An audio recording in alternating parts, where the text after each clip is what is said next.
Hi, I'm Kim Fields. I have been in show business my whole life, and I'm going to tell you about some of my work in a segment called Having a Fields Day.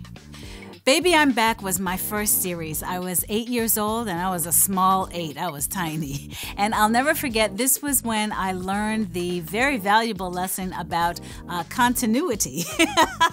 Back in those days, we did 2 of the same episode, but 2 tapings, and then they would pick the best from each taping to make 1 episode. And so in the first show, I was supposed to come in very sleepily, and my hair was perfect in a ponytail.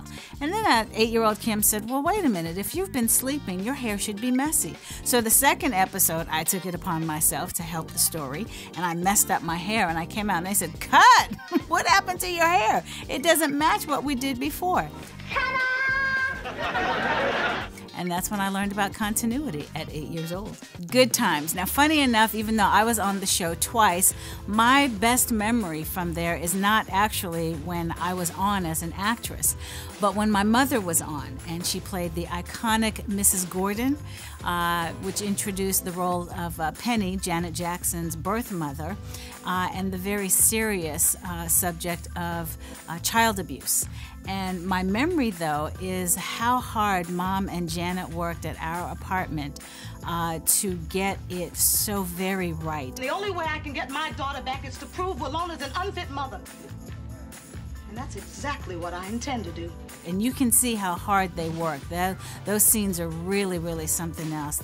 The facts of life, well, that's 9 years of my life. Where to begin? If you guys look at some of those early episodes, and I was still on my roller skates, there were times when I would kind of skate into the scene and I couldn't really stop, and I would kind of wobble around and crash into something.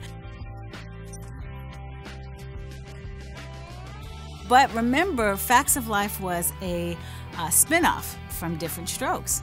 And so whenever we would do what they would call crossover shows, you guys remember that glorious winding staircase that the Drummonds had? Try going up and down that joker in roller skates. Nothing pretty. Oh, my memory of the Fresh Prince of Bel-Air, my episode. So it's a very famous blooper, actually. My character doesn't know we were pretend married. And so I think that I'm going to share myself and be deflowered on my honeymoon and with Will, and I'm supposed to go off camera and change into my negligee. We said, well, maybe if we don't button the button on the back of my, on my skirt and just zip it all the way, that'll secure my skirt and make the quick change go faster, because by the time Will is done, I had to come out. So we, in all that wisdom, I go, and as I'm walking to the bathroom in my wedding suit, my skirt slides all the way down to my ankles. Thank God I'm short, and thank God my jacket was long and just covered the goods, okay? And so I didn't even realize what was happening. I'm wondering, why did they turn the air on? Why is it so cold? Ah! You know what, though? Will was such a gentleman. Even then, he was trying to cover up the camera screen like this so that you guys wouldn't see me. Wasn't that sweet? Living single. My gosh, what a cast. Just brilliant people and great characters and writing and so many great memories. We were out in the woods at a cabin and somebody pulled a gun on us, and I had Regine say, "Gun!" And then I fainted because I don't want to be in the scene anymore. Gun!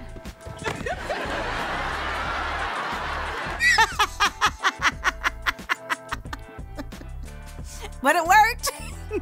Lots of memories from my social adventure known as my season of The Real Housewives of Atlanta.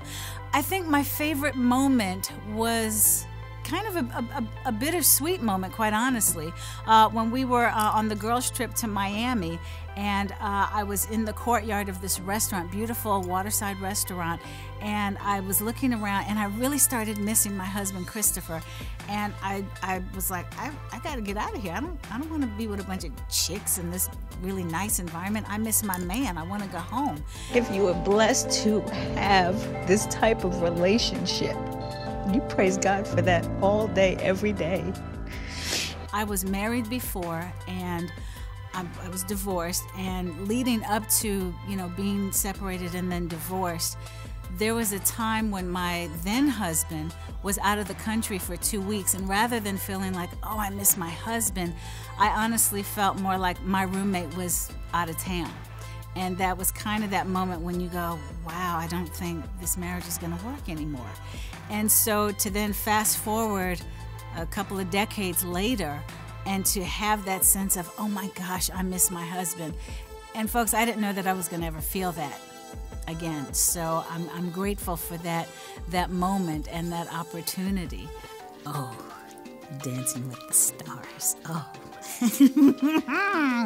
Every single second in the rehearsal halls, in the ballroom, I just, you try to pick what the highlights are, and it's honestly one ginormous highlight reel. If anything, the strongest memory is something that didn't exist, didn't happen. It was my inner monologue when I was eliminated.